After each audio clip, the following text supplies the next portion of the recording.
Hello friend, welcome to my channel JD science classes में आप सभी का स्वागत है। जैसा कि हम यूपी पुलिस कांस्टेबल के जो है घटना चक्र बुक के सामान्य हिंदी के प्रैक्टिस सेट सॉल्व कर रहे हैं। तो आज का हमारा ये प्रैक्टिस सेट नंबर 10वें नंबर का होगा। ठीक है, तो इसके पूरे जो हैं 10 ही प्रैक्टिस सेट थे, तो इसमें 10 कंप्लीट हो जाएंगे और जीएस के हमने करा दिए हैं उसके कंप्लीट। आपको यहाँ पे प्ले लिस्ट भी बना दी है। ठीक, और इसकी पीडीएफ जो है पीडीएफ आपको टेलीग्राम पर जाएंगे जेडी साइंस क्लासेस, तो वहाँ पे हमने देखिए 6 सेट पूरा ही भेज दिए सोल्यूशन से। ठीक, तो अब इसके 4 हैं, तो आपको हम कोशिश करेंगे कल शाम तक पूरा हम इसको वो भी 4 जो बचे हैं वो भी भेज देंगे। ठीक, तो आप उसको यहाँ से प्रैक्टिस सेट कर दीजिए और फिर इसके बाद हम किरण की शुरू कर दिए हैं। ठीक है, जीएस उसमें आप करा रहे हैं, फिर उसके बाद हिंदी भी करा देंगे। ठीक है, तो इतना ही ना रहेगा अगर दोनों बुक का आप कर लेते हैं बढ़िया से। ठीक है, तो देखिए क्वेश्चन भी अब रिवाइज होने लगे हैं, और अगर शुरू से लगे होंगे तो आप निश्चित रूप से क्वेश्चन आपके टेस्ट कहीं भी देते होंगे तो आपको जरूर बनता होगा प्रश्न। ठीक है, ठीक है, अगर चैनल पर नए हैं तो चैनल को शेयर भी कर दीजिएगा और लाइक भी कर दीजिएगा। ठीक है, आइए देखते हैं पहला प्रश्न है। पहला प्रश्न कह रहे हैं कि भाषा की लघुत्तम सार्थक इकाई है, आपको बताना है भाषा की लघुत्तम सार्थक इकाई यहाँ पर कौन सी हो जाएगा। सही ऑप्शन आपका कौन सा हो जाएगा यहाँ पे? राइट आंसर हो जाएगा कौन सा भी? तो ऑप्शन नंबर यहाँ ए नंबर राइट हो जाएगा शब्द। ठीक, भाषा की लघुत्तम सार्थक इकाई क्या है? शब्द हो जाएगा। तो ऑप्शन नंबर यहाँ पर ए नंबर सही हो जाएगा। ठीक, तो देखिए और एक चीज़ यहाँ से पूछा जाता है कि भाषा की सबसे छोटी इकाई कौन सी है, तो ये आप बताएंगे ध्वनि। ठीक है, क्या है? ध्वनि। ठीक है, तो भाषा की सबसे छोटी इकाई ध्वनि है, और भाषा की लघुत्तम सार्थक इकाई क्या है? शब्द कहलाती है। ठीक है, शब्द कहलाती है, तो ये आपको यहाँ पर ध्यान रखना है। ठीक, और इसी को अगर वाक्य को शब्द को जब वाक्य में अनुकूल बनाते हैं तो वही क्या कहलाता है? पद कहलाता है। ठीक है, तो ये भी आप ध्यान रखिए, और शब्दों के जब मेल हो जाता है तो क्या बन जाता है? एक वाक्य बन जाता है। ठीक है, तो आपको ध्यान ध्यान रखना है भाषा की लघुत्तम, देखिए सार्थक पूछा है। ठीक, सार्थक इकाई ध्यान देना है, शब्द है। ठीक है, शब्द है, और यही भाषा की सबसे छोटी इकाई पूछता तो आप बताते ध्वनि। ठीक है, तो ये ध्यान रखना है। चलिए आइए देखते हैं पहला प्रश्न है। आइए देखते हैं अगला प्रश्न है। कहने कि हिंदी भाषा के उद्भव और विकास का सही क्रम चुनिए। तो ये आपकी परीक्षाओं में प्रश्न में आता रहता है, इसका विकास कैसे शुरू हुआ है हिंदी का, तो ये आपको बताना है सही क्रम में। तो कौन सा हो जाएगा यहाँ पे? देखिए देखिए, पहले संस्कृत आई, तो संस्कृत के बाद पाली आई, और देखिए यहाँ संस्कृत है लेकिन प्राकृत आ गई, गलत हो गया। यहाँ पहले ये अपभ्रंश आ गया, पहले ही पाली आ गया, तो ये देखिए गलत हो गया। ठीक है, तो देखिए ऑप्शन नंबर ए ही आपका राइट हो जाएगा। ठीक है, तो सही विकास क्रम क्या है हिंदी का? संस्कृत आई, फिर पाली, प्राकृत, अपभ्रंश, और देखिए यहाँ पे बोली दे दिया गया है जिसे पुरानी हिंदी भी कहते हैं। तो यहाँ पे पहले अगर ऑप्शन में देखिए अवहट्ट आई थी, क्या है? अव हट्ट। ठीक है, तो ये भी आपको ध्यान रखना है। ठीक, तो ये क्रम इसका सही चलेगा। ठीक है, कैसे? संस्कृति, पाली, प्राकृति, अपभ्रंश, अवहट्ट और बोली जिसे आप पुरानी हिंदी कहेंगे। ठीक है, तो ऑप्शन नंबर यहाँ पे कौन सा हो जाएगा? ए नंबर सही हो जाएगा। आइए देखते हैं अगला है। कहने कि हिंदी की मूर्धन्य ध्वनियाँ हैं, आपको बताना है हिंदी की मूर्धन्य ध्वनि इसमें से कौन सी है? बताइए सही ऑप्शन कौन सा हो जाएगा? देखिए कौन सा हो जाएगा? राइट आंसर हो जाएगा। देखिए ऑप्शन नंबर कौन सा हो जाएगा आपका? यहाँ पे बी नंबर राइट हो जाएगा।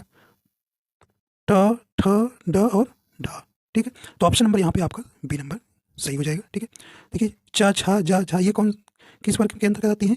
ये तालु है। ठीक है, तालु के अंतर्गत। ठीक है, तालु के अंतर्गत। और प, फ, ब, भ ये किसके? ये मूर्धन्य के। ठीक है, मूर्धन्य के। और त, थ, द, ध ये क्या भी? ये द्वंद्व के अंतर्गत। ठीक है, तो ये आपको यहाँ पे ध्यान रखना है, आपको हमने सब बता रखा है, तो आप ये प्रश्न आसानी से कर लिए होंगे। ठीक है, तो ऑप्शन नंबर यहाँ पे बी नंबर आपका राइट हो जाएगा। तो यहाँ देख लेते हैं कुछ 25 जो है क्या है आपके? 25 जो है अंतस्थ व्यंजन में आते हैं। ठीक है, और आपके ऊष्म व्यंजन कितने हैं? 4 हैं। अंतस्थ व्यंजन कितने हैं आपके? 4 हैं। संयुक्त व्यंजन कितने हैं? 4 हैं। ठीक है, तो आपको सब हम बता रखे हैं, तो ये आपको ध्यान रखना है। ठीक है, तो आप देखिए ऊष्म व्यंजन कौन है? स, स, साधारण स और हा। ठीक है, अंतस्थ व्यंजन क्या हो जाएगा? या, र, ला, वा। ठीक, या, र, ल, वा ये हो गया। ठीक है, और आपके संयुक्त व्यंजन कितने हैं? 4 ही हैं भाई। कौन कौन से? छ, त्र, ज्ञ और स्रा। ठीक है, ये आपको ध्यान रखना है। देखिए मूर्धन के अंतर्गत री भी आता है, ठीक है, तो री मूर्धन में होता है, ये भी आपको ध्यान रखना है, ठीक है, ये भी आपको ध्यान रखना है। चलिए आगे देखते हैं आगे। अगला कहने की देखिए, देखिए डा के नीचे ये जो लगा है नुक्ता, ठीक है, ढ नुक्ता, तो ये कहने की ड ढ ध्वनियों के विषय में कौन सा कथन शुद्ध है, ये आपको बताना है। कहने की ये तालब्य ध्वनियाँ हैं, तो ये देखिए तालब्य ध्वनियाँ नहीं है, ठीक है, ये मूर्धन्य उच्छिप्त ध्वनियाँ हैं, हाँ ये आपका बी नंबर राइट हो जाएगा, ये मूर्धन्य और उच्छिप्त ध्वनियाँ के अंतर्गत आते हैं, ठीक है, तो ऑप्शन नंबर यहाँ पे कौन सा हो जाएगा, बी नंबर राइट हो जाएगा। अब देखिए कहने दोनों महाप्राण है, तो महाप्राण आपको हमने बता रखा है, जिन व्यंजनों के उच्चारण में अधिक हवा निकले उसे क्या कहते हैं, महाप्राण कहते हैं। इसमें हर वर्ग का दूसरा और चौथा जो है व्यंजन जो है क्या कहलाता है, महाप्राण कहलाता है। तो ये समझ रहे हैं ना, हर वर्ग का दूसरा, जैसे कभी का हो गया, का, खा, गा, घा और अंगा, ये होता है ना पांठ है, तो हर वर्ग कौन सा, दूसरा, मतलब खा वाला ही और घा वाला, ठीक है, दूसरा और चौथा, दूसरा और चौथा क्या कहलाते हैं, महाप्राण कहलाते हैं। अल्प प्राण इसे ये पहला, तीसरा और पांचवा हो जाएगा, ठीक है, इसी उल्टा जो बचे हैं वो क्या हो जाएगा, अल्प प्राण के अंतर्गत आएगा। बस इतना ही आपको ध्यान रखना है। चलिए आगे देखते हैं, तो इसका बी नंबर ऑप्शन हो जाएगा सही। देखिए अगला है, देखिए इस प्रकार प्रश्न, देखिए बढ़िया है प्रश्न, करें कि भूकंप किस प्रकार की संज्ञा है, भूकंप आपको यहाँ बताना है किस प्रकार की संज्ञा है। देखिए समूहवाचक, देखिए समूह एक ही तो भूकंप आता है, समूह कहाँ होगा, ठीक है, तो कहने बताइए जातिवाचक होगा या भाववाचक या व्यक्तिवाचक, तो भाववाचक तो नहीं होगा। अब इसमें आपको कन्फ्यूजन होगा कि जातिवाचक होगा कि भाववाचक होगा। देखिए भूकंप जो है ये जो प्राकृतिक आपदाएं होती हैं हमेशा याद रखिएगा जातिवाचक होती हैं, ठीक है, क्या होती है, जातिवाचक, ठीक। तो प्राकृतिक तत्वों के नाम जो है सदैव क्या होते हैं, जातिवाचक संज्ञा के अंतर्गत आते हैं, ठीक है। और देखिए जैसे हमने आपको पिछले वीडियो में बताया था, जयचंद हो गया, एकलव्य हो गया, हरिश्चंद हो गया, और क्या बताया था भी, और विभीषण आपको बताया था ना, विभीषण बताया था। तो ये कुछ शब्द हैं जो आपको इनके मतलब सुनते ही मान नाम में आपके इनके अंदर आपको एक गुण इनके अंदर रहने, जिस कारण से आपको लग जाता है कि इनके एक विशेष गुण था। जैसे याद आता है, जैसे हरिश्चंद, अब हरिश्चंद क्या थे भाई, अब हरिश्चंद समझ रहे हो नाम है, व्यक्तिवाचक लगा के चले जाएंगे तो गलत हो जाएगा, जातिवाचक उसको लगाइएगा, ठीक है, क्योंकि ये एक विशेष गुण होगा, क्योंकि वो बहुत ईमानदार सत्यवादी थे, ठीक है। तो इस प्रकार आपको ध्यान रखना है। जयचंद क्या था, देशद्रोही था, तो एक नाम आने पर कोई विशेष गुण आपके अंदर आ जाता है, ठीक। एकलव्य, एकलव्य एक गुरु क्या था, एक गुरु भक्त था, ठीक है। तो ये इस कुछ शब्द आपको ध्यान देना है, ये हमेशा और हमेशा जातिवाचक में आएंगे, व्यक्तिवाचक में मत लगाइए कि नाम आ गया जब व्यक्तिवाचक मार दें गलत हो जाएगा, ठीक है। चलिए आगे चलते हैं। करें कि नेता, नेता का स्त्रीलिंग, नेता का स्त्रीलिंग रूप दिए गए विकल्पों में से कौन सा है, बताइए भी सही हो जाएगा कौन सा। नेता का स्त्रीलिंग क्या हो जाएगा, राइट आंसर ए नंबर हो जाएगा नेत्री, ठीक है। तो ऑप्शन नंबर यहाँ पे कौन सा हो जाएगा, ए नंबर सही हो जाएगा, ठीक। देखिए जो कुछ जो है पुल्लिंग शब्द के अंत में जो देखिए ता आता है, ता आता है, बड़ा ता आता है, तो उसको क्या बना देते हैं, त्री बना देते हैं, ठीक, त्री बनाते हैं, जोड़कर उसको क्या त्री जोड़ देते हैं, जोड़कर स्त्रीलिंग शब्द बन जाते हैं, ठीक है, शब्द बन जाते हैं। जैसे अभिनेता आपने देखा होगा, अभिनेता का अगर आपसे पूछे स्त्रीलिंग बताइए तो आप अभिनेत्री बताएंगे, नहीं बताएंगे, ठीक है। धाता का क्या बताएंगे, धात्री बताएंगे, ठीक है। तो आप याद रखना कुछ पुल्लिंग शब्द आखिरी में ता जिसमें आते हैं उसमें त्रा में बड़ी मात्रा लगा के स्त्रीलिंग बनाते हैं। चलिए आगे देखते हैं। करें कि मैं चलती थी, अब देखिए भाई मैं चलती थी, मैं का बहुवचन क्या होगा, आपको यहाँ बहुवचन बनाना है। चलिए देखते हैं क्या बनता है। करें कि हम होगा, तुम होगा, वे होगा, सब होगा, तो ये तो देखिए नहीं होगा, ये भी नहीं होगा, ये भी नहीं होगा, आपका एक ही बचता है हम, ठीक है। हम जो है आपका यहाँ हो जाएगा, ठीक। मैं जानते हैं आप क्या है अभी, उत्तम पुरुष है, मैं जो है उत्तम पुरुष है, ठीक है, उत्तम पुरुष है, ठीक है। तो यहाँ पे कौन सा हो जाएगा, और इसका जो है मैं का उत्तम पुरुष बहुवचन क्या होगा, हम होगा, ठीक है, हम होगा, ठीक है, हम होगा, ये आपको ध्यान रखना है, ठीक है। और तुम क्या है, एक वचन क्या है, मध्यम पुरुष है, तीन पुरुष पुरुष है ना, first person, second person, third person, जैसे इंग्लिश में पढ़ते थे, यहाँ भी वही है, ठीक है। तो ये आपका जहाँ इंग्लिश पढ़ते थे यही आपका यहाँ एक होता है, कौन सा भी, उत्तम पुरुष, मध्यम पुरुष और अन्य पुरुष ना। तो यहाँ पे आपका तुम जो है क्या है, ये मध्यम पुरुष है, ठीक है, और इसका बहुवचन अगर तुम का बनाओगे तो वे होगा, ठीक है, क्या होगा, वे। चलिए आगे देखते हैं। करें कि निम्नलिखित शब्दों में से जो शब्द विशेषण नहीं है उसका उल्लेख कीजिए। तो आपको इसमें बताना है कि ऐसा कौन सा शब्द है जो विशेषण नहीं है। देखिए करें कि सज्जन, देखिए सज्जन विशेषण है। करें दुर्जन, दुर्जन भी आपका विशेषण है। सुकुमार ये भी विशेषण है, लेकिन मानस जो है आपका शब्द जो है विशेषण शब्द नहीं होगा, ठीक। तो ऑप्शन नंबर कौन सा हो जाएगा, डी नंबर जो है आपका यहाँ राइट हो जाएगा, ठीक है, डी सही हो जाएगा, विशेषण नहीं है मानस। चलिए आगे देखते हैं। करें कि प्रतिदिन किस प्रकार का क्रिया विशेषण है। प्रतिदिन, ठीक है। अगर आपसे पूछ ली जाए प्रतिदिन में कौन सा समास है, क्या बताएंगे भाई? प्रति, प्रति प्लस दिन है ना, तो आप पहचान लेते हैं कि क्या लगा रहता है अव्ययीभाव समास में? उपसर्ग लगा रहता है, ठीक है। तो प्रति उपसर्ग, तो ये इसमें अव्ययीभाव समास हो जाएगा। अब यहाँ से आपसे पूछ रहा है कि प्रतिदिन किस प्रकार का क्रिया विशेषण है। तो हम जानते हैं क्रिया विशेषण के 4 भाग हैं, ये भी याद रखना। कौन कौन? रीतिवाचक क्रिया विशेषण, परिमाणवाचक क्रिया विशेषण, स्थानवाचक क्रिया विशेषण और कालवाचक क्रिया विशेषण, ठीक है। तो ये भी याद रखना। क्रिया विशेषण के पूछे कितने भाग होते हैं? 4 बताएंगे। बताइए यहाँ पे कौन सा राइट हो जाएगा? कौन सा हो जाएगा भाई? प्रतिदिन, दिन, दिन है प्रतिदिन, तो दिन आ रहा है ना, मतलब कि ये क्या दिखा रहा है? काल को दिखा रहा है, तो कालवाचक क्रिया विशेषण हो जाएगा। परिमाणवाचक का मतलब जानते हैं 2 किलो, 3 किलो, जानते हैं 2 किलो, 4 किलो, 5 किलो, ये हो जाएगा, ठीक है। रीतिवाचक धीरे धीरे चलना, रीतिवाचक बताएंगे। स्थानवाचक दिल्ली में थे, तो इस प्रकार आप पकड़ लेंगे, तो यहाँ आपका डी नंबर राइट हो जाएगा। चलिए देखते हैं अगला कैसे है प्रश्न। ये देखिए, करें कि निम्नलिखित वाक्यों में से अकर्मक क्रियार्थक वाक्य है, आपको यहाँ बताना है।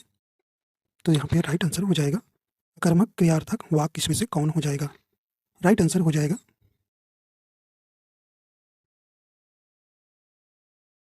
ठीक है। तो यहाँ राइट हो जाएगा ऑप्शन नंबर ए हो जाएगा, बूंद बूंद से घड़ा भर जाता है। देखिए ये घड़ा जो है यहाँ पे आपका कर्ता का काम करेगा, ठीक है। तो यहाँ पे ऑप्शन नंबर देखिए, अकर्मक क्रिया आप जानते हैं जिसमें कर्म की क्या होती है? प्रधानता नहीं होती है, तो वहाँ पे अकर्मक क्रिया होती है, ठीक है, जहाँ पर कर्म ना हो। तो यहाँ पे आपका ऑप्शन नंबर कौन सा हो जाएगा? ए नंबर ही सही हो जाएगा, ठीक है। तो यहाँ पे देखिए ये आपका यहाँ पे सही हो जाएगा,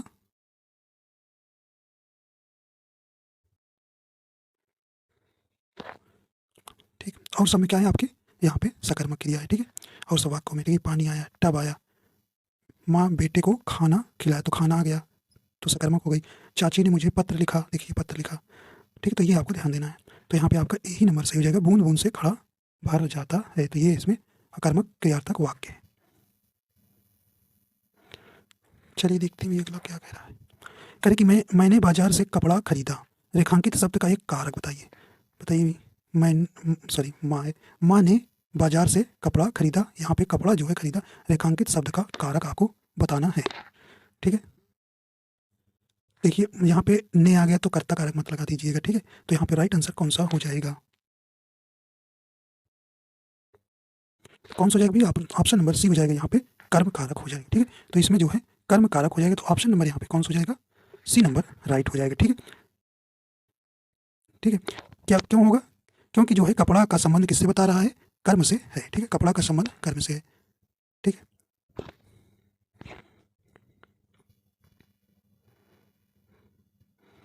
करें कि वह आई तो, करें कि वह आई हो तो मेरी चिट्ठी उसे दे देना, में कौन सा काल है? कहें संदिग्ध वर्तमान, संभाव्य वर्तमान, तात्कालिक वर्तमान या सामान्य वर्तमान। आपको यहाँ काल पहचानना है। सही ऑप्शन कौन सा हो जाएगा? ऑप्शन नंबर बी हो जाएगा, संभाव्य वर्तमान। मतलब उन्होंने संभावना व्यक्त कर रही है कि अगर कहें कि वह आई हो तो मेरी चिट्ठी उसे दे देना, ठीक है, ठीक है। तो देखिए जब वर्तमान काल में कार्य पूरा होने की संभावना रहती है तो उसे संभाव्य वर्तमान काल कहते हैं, ठीक है।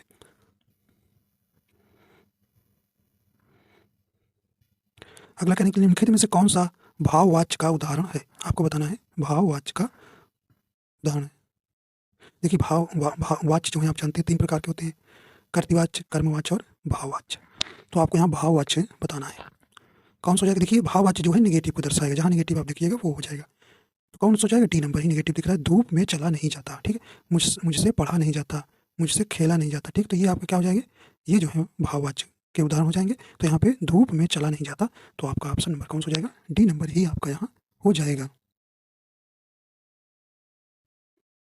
ठीक। तो जिसमें जो है क्रिया या भाव की प्रधानता का बोध हो उसे हम क्या कहते हैं? भाववाच्य कहते हैं।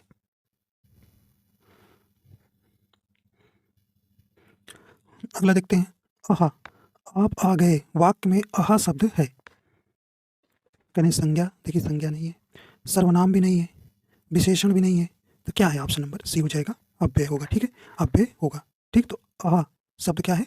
अव्यय को प्रदर्शित कर रहा है, ठीक। तो अव्यय आपको हमने बता रखा है क्या क्या होते हैं, ऐसे शब्द जिनमें लिंग, वचन, पुरुष, कारक आदि के कारण कोई विकार नहीं आता है, अव्यय कहना। देखिए इसकी परिभाषा भी आपसे पूछी जा सकती है, क्योंकि पिछले वर्ष जो है कुछ परिभाषाएं भी पूछी गई थी, तो ये भी आपको परिभाषा भी इसकी याद रखना है, ठीक है। तो अव्यय जो है कितने प्रकार के होते हैं? 4 प्रकार के होते हैं।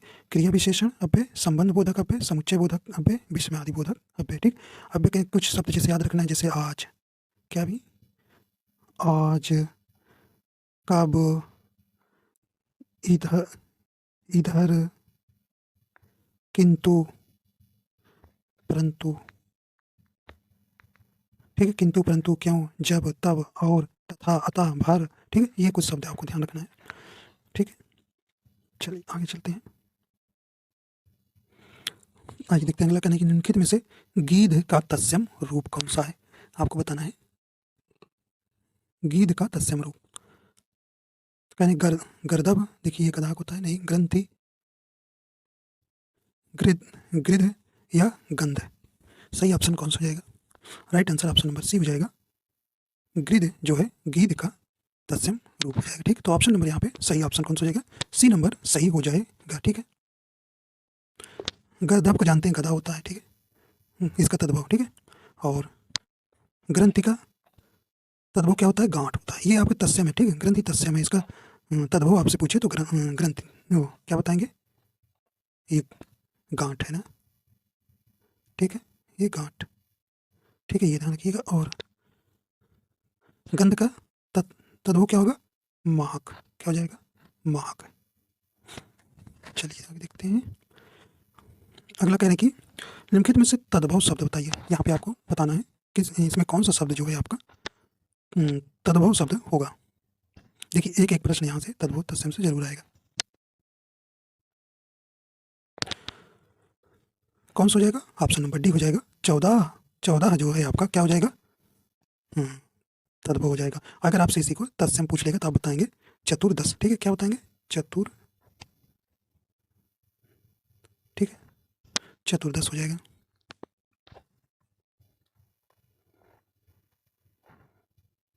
कह कि पक्षी शब्द का पर्यायवाची है। कौन सा इसमें जो है आपको बताना है पक्षी शब्द का पर्यायवाची है। सही ऑप्शन कौन सा हो जाएगा? ऑप्शन नंबर बी हो जाएगा। द्विज जो है आपका पक्षी का पर्यायवाची है। ठीक है, तो और जो है कुछ पक्षी का पर्यायवाची आपसे पूछा जाता है।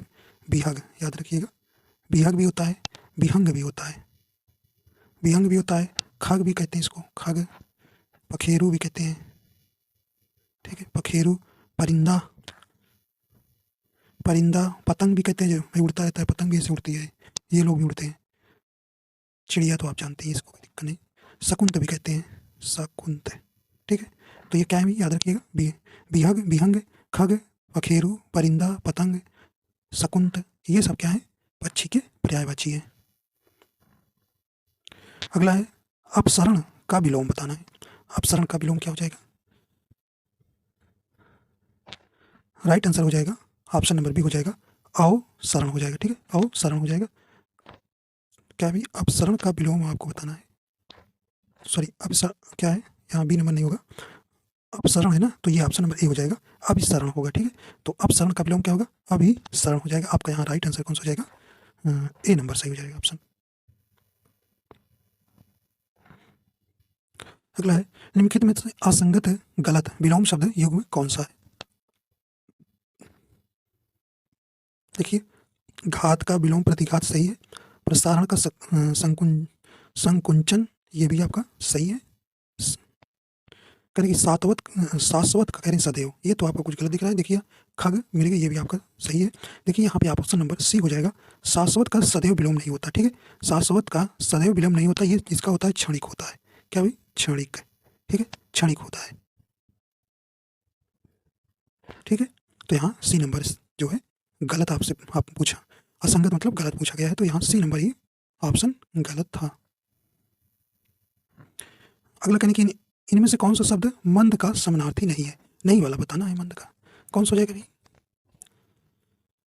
देखिए, मंद का समानार्थी नहीं वाला आपको बताना है। राइट आंसर हो जाएगा ऑप्शन नंबर ए हो जाएगा, शिथिल जो है मंद का समानार्थी नहीं होगा। देखिए, शिथिल शब्द का अर्थ होता है ढीला। ठीक है, ढीला ढाला कहते हैं ना, तो ये आपका नहीं हो जाएगा मंद का समानार्थी शब्द। ठीक है, और ये जो है पद्म, गर्व, नशा, ये जो है मंद का समानार्थी है। ठीक है,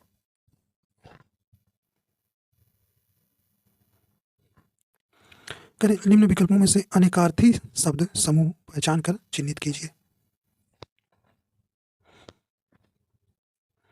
राइट आंसर हो जाएगा, देखिए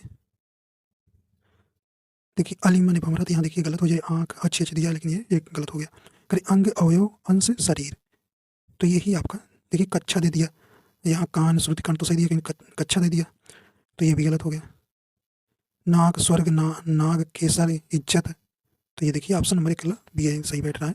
अंग अवयव अंश शरीर, ठीक है, तो यहाँ बी नंबर ही आपका राइट हो जाएगा। ठीक है, तो यहाँ पे अनेकार्थी शब्द समूह पहचानना था। ठीक, तो अंग अवयव अंश शरीर ये अनेकार्थी शब्द है। करें कि राज्य शब्द राज्य द्वारा निकाला गया आधिकारिक आदेश वाक्यांश के लिए एक शब्द बताना है। तो राज्य द्वारा निकाला गया आधिकारिक आदेश क्या कहलाता है? राइट आंसर हो जाएगा क्या कहलाता है? ऑप्शन नंबर यहाँ बी राइट हो जाएगा, अध्यादेश कहलाता है। ठीक, अध्यादेश ऑप्शन नंबर बी नंबर यहाँ पे सही हो जाएगा। ठीक है, तो अधिनियम किसे कहते हैं? अधिनियम जो है शासन द्वारा जारी किया गया कानून क्या कहलाता है? अधिनियम कहलाता है। ठीक है, और अधिसूचना किसे कहते हैं भाई? अधिसूचना, तो वह जो है आधिकारिक सूचना विशेषता जो राजपत्र में प्रकाशित हुई हो उसे हम अधिसूचना कहते हैं। ठीक है, करें कि वह राजकीय धन जो किसानों को सहायतार्थ दिया जाता है उसके लिए उचित शब्द का चयन कीजिए। सही ऑप्शन हो जाएगा, करें कि वह राजकीय धन जो किसानों को सहायतार्थ दिया जाता है, मतलब सहायता के रूप में दिया जाता है, तो उसके लिए एक शब्द बताना है। राइट आंसर कौन सा हो जाएगा? ऑप्शन नंबर बी हो जाएगा, तकाबी कहते हैं। क्या कहते हैं भाई? तकाबी कहते हैं। कल नीचे दिए गए वाक्य के लिए सही मुहावरा बताइए, आपको यहाँ भरना है। कहें कि युवकों को स्पेस होने पर ही विवाह करना चाहिए। चलिए भी बताइए कौन सा सही ऑप्शन यहाँ बैठेगा। कहने कि अपने पैरों पर दौड़ने योग्य कहाँ गलत हो गया? अपने पैर पसारने के बाद, पैर कहाँ पसारेगा भाई? अपने पैरों पर खड़े या अपने मुंह मियाँ मिट्टू, ऐसा कुछ नहीं। देखिए सी नंबर ही राइट हो जाएगा। तो युवकों को अपने पैरों पर खड़े होने पर ही विवाह करना चाहिए, सही बैठेगा। तो सी ही आपका ऑप्शन सही हो जाएगा। ठीक है, अगला है कहने कि का बरखा जब किसी सुखाने तब कहा जाता है जब कोई, यहाँ पे इसकी कहावत है, क्या इसमें कहेंगे? काम समय पर ना हो, समय को व्यर्थ गंवा दिया जाता हो, समय का लाभ ना उठाता हो, समय का पालन करता है। तो बताइए, तो यहाँ अगर आप लोग पढ़ेंगे नहीं, समय का फायदा नहीं उठाएंगे, तो यही कहावत कहना पड़ेगा। ठीक है, तो पढ़ना है जरूर। राइट आंसर कौन सा हो जाएगा? तो ऑप्शन नंबर ए ही सही हो जाएगा, काम समय पर ना हो। तो इस समय आपका काम है पढ़ना, अगर आप काम इस समय नहीं पढ़ेंगे तो बाद में रिजल्ट आने पर क्या कहेंगे लोग? कहेंगे का बरखा जब किसी सुखाने। ठीक है, तो जरूरी है कि आपको पढ़ना है। ठीक है, तो यहाँ ए नंबर ही आपका राइट हो जाएगा। करें कि द्रौपदी का चीर का अर्थ है, सही ऑप्शन कौन सा हो जाएगा? ऑप्शन नंबर यहाँ पे आपका सी नंबर राइट हो जाएगा, कभी समाप्त ना होना। ठीक है, कभी समाप्त ना होना। करें कि मनुजात और मनुजाद का अर्थ बताइए। देखिए यहाँ ता आ गया है, यहाँ दा आ गया है, बस इतने अंतर है, लेकिन यही अंतर ही आपका पूरा अर्थ ही बदल देगा। कौन सा हो जाएगा? देखिए मनुजात मतलब मनुष्य होता है, और मनुजाद मतलब क्या होता है भाई? राक्षस। तो ऑप्शन नंबर सी ही आपका यहाँ राइट हो जाएगा। अगला कहने की परिक्रमा में उपसर्ग है, बताना है। आपको हम बताए उपसर्ग क्या होता है भाई? किसी मूल शब्द के पहले लगता है, उसी को उपसर्ग कहते हैं। तो यहाँ पे देखिए कौन सा हो जाएगा? देखिए क्रमा जो है आपका मूल शब्द हो गया, और परि जो है आपका उपसर्ग हो गया। तो कौन सा हो जाएगा यहाँ पे? आपका राइट आंसर हो जाएगा डी नंबर। ठीक है, परि। करें कि आहट आवट आस आदि किस प्रकार के तद्धित प्रत्यय हैं? तो ये किस प्रकार के हैं? राइट आंसर हो जाएगा।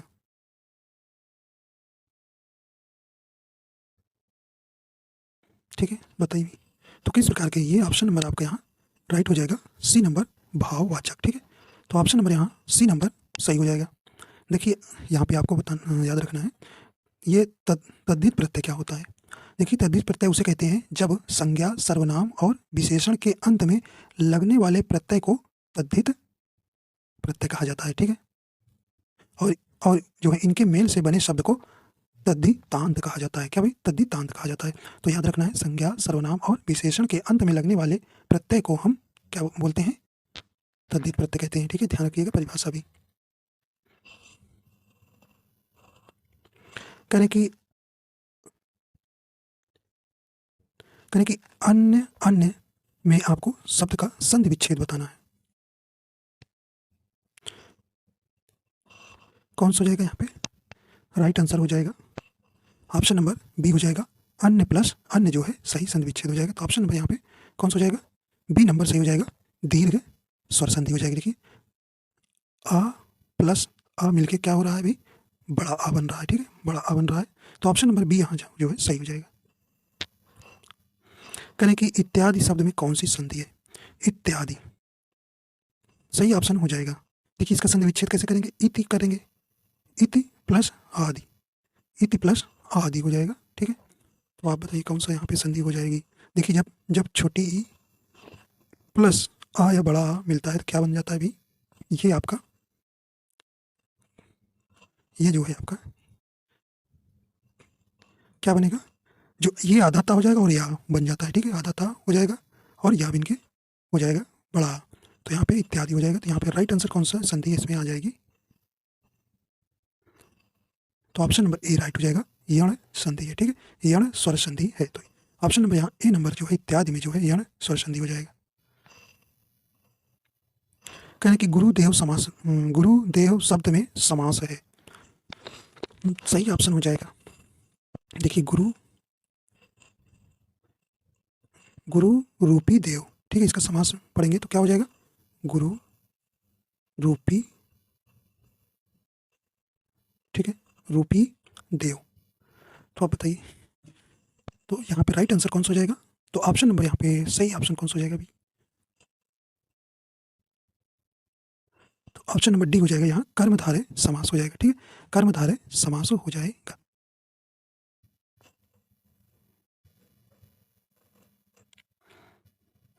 कहते संरचना के आधार पर किए गए वाक्य वर्गीकरण में इनमें से कौन सा प्रकार नहीं है? नहीं वाला आपको बताना है। देखिए संरचना के आधार पर वाक्य जो है आपके 3 प्रकार के होते हैं, ठीक है। कौन प्रकार के? 3 प्रकार के होते हैं। तो कह रहे हैं कौन सा नहीं है? देखिए सरल वाक्य होता है, मिश्र वाक्य होता है, संयुक्त वाक्य होता है। देखिए अज्ञार्थक वाक्य नहीं होता। तो यहाँ पे सी ही आपका ऑप्शन सही हो जाएगा, ठीक है। तो आपसे यहाँ पे कुछ सरल वाक्यों का एग्जाम्पल देता है। इसमें पूछता है कि इसमें कौन सा वाक्य है। तो एक वाक्य देगा पूरा बना के, उसमें पूछेगा इसमें कौन सा संरचना के आधार पर वाक्य का भेद है, ठीक है। तो देखिए सरल वाक्य आपको हमने बता रखा है, जिन वाक्य में केवल एक ही उद्देश्य और एक ही विधेय होता है उन्हें हम सरल वाक्य कहते हैं। जैसे महेश पढ़ता है, वह स्कूल जाता है, ठीक है। तो ये आपका सरल के अंतर्गत आएगा। संयुक्त वाक्य क्या है? संयुक्त वाक्य जिन वाक्य में 2 या 2 से अधिक सरल वाक्य समुच्चय बोधक अवयवों, समुच्चय बोधक मतलब क्या भाई? समुच्चय मतलब जिसको और, ये समुच्चय बोधक शब्द है, ठीक। और, तथा, परंतु, ठीक है। तो यही है ठीक है, समुच्चय बोधक अवयव इन्हीं को बोलते हैं, ठीक है। से जुड़े हों उन्हें हम संयुक्त वाक्य कहते हैं, ठीक है। जैसे वह सुबह गया और शाम को लौट आया, ठीक है। आगे देखिए अगला है मिश्रित वाक्य किसे कहते हैं? जिन वाक्यों में एक मुख्य या प्रधान वाक्य हो और अन्य जो है क्या हो? आश्रित उपवाक्य हो, उन्हें हम मिश्रित वाक्य कहते हैं। जैसे यदि परिश्रम करोगे तो उत्तीर्ण हो जाओगे, यदि आप मेहनत करेंगे तो आप वर्दी पहनेंगे, ठीक है। तो ये आपका क्या हो गया? मिश्रित वाक्य हो जाएगा, ठीक। मतलब मेहनत पर एक अगला उपवाक्य क्या है? उपवाक्य जो है आश्रित किसी पे है ना, मेहनत करोगे तभी तो वर्दी मिलेगी। तो ये है आपका क्या है? मिश्रित वाक्य हो जाएगा। चलिए आगे देखते हैं। कहने कि इनमें से त्रुटिपूर्ण वाक्य या वाक्यांश है। ऑप्शन कहने कि हमारी दुग्धशाला में शुद्ध गाय का घी बिकता है, बताइए, मिलावट सिद्ध करने पर या 5,000 रुपये का पुरस्कार प्राप्त करें। देखिए यहाँ पे जो है आपका, देखिए शुद्ध गाय, भाई शुद्ध गाय, गाय क्या अशुद्ध होती है? तो ये कह रहे हैं कि शुद्ध गाय, गाय कहीं शुद्ध अशुद्ध होती है? तो यहाँ पे तो ये तो गलत कह रहे हैं। तो यहाँ क्या हो जाएगा? हमारी दुग्धशाला में गाय का शुद्ध घी बिकता है, ठीक है, ये कह सकते हैं, ठीक है, ये सही बैठ जाएगा, ठीक है। तो आप क्या कहेंगे, हमारी दुग्धशाला में गाय का शुद्ध घी बिकता है। तो ये थोड़ा सा आगे पीछे लिखते हैं, तो ये आपका जो है कहाँ चला जाएगा भाई, तो ये शुद्ध आपका हट के कहाँ चला जाएगा, शुद्ध गाय का के बाद अगर शुद्ध लगाएंगे तो आपका शुद्ध हो जाएगा, ठीक है, शुद्ध शब्द हो जाएगा। तो यहाँ पे गलत कर दिए ना, तो हमारी दुग्धशाला में गाय का शुद्ध घी बिकता है, ये राइट हो जाएगा, ठीक। तो ऑप्शन नंबर ए ही आपका सही हो जाएगा। चलिए अगला है, कलिक निम्नलिखित में से शुद्ध वर्तनी वाला शब्द है। अब आपको बताना है शुद्ध वर्तनी वाला शब्द, इसमें बताना है कौन सा हो जाएगा। तो ऑप्शन नंबर इसका डी हो जाएगा, उच्छृंखल हो जाएगा ना, उच्छृंखल। तो ऑप्शन नंबर यहाँ पे डी नंबर सही हो जाएगा, ठीक है। तो आइए देखते हैं, अब देखिए ये गद्यांश है, आपको सिर्फ इस गद्यांश में आपको 2 ही प्रश्न करना है, तो ये आपको हम दे रहे हैं, आप पढ़िएगा इसको, हम आपको आंसर बता दे रहे हैं, ठीक। तो इसमें 36 से 37 मतलब 2 प्रश्न करना है, ठीक, पढ़ लीजिएगा। आइए देखते हैं, देख लीजिए, देखिए आप पढ़िएगा, तो इसका आपको आंसर क्या मिलेगा भाई, कह रहे उपयुक्त अवतरण का उपयुक्त शीर्षक दीजिए। तो आपको इसका सही ऑप्शन को हम बता दे रहे हैं, सी नंबर हो जाएगा कार्य तत्परता, ठीक है। अगला देखते हैं,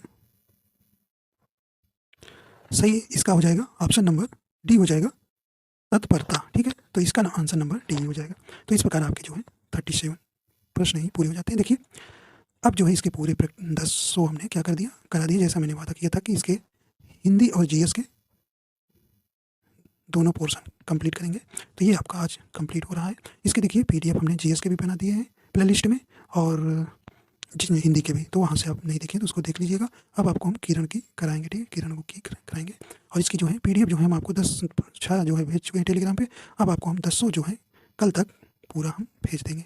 तो आप जो है रीजनिंग मैथ भी वहाँ से कर लीजिएगा प्रैक्टिस, ठीक है।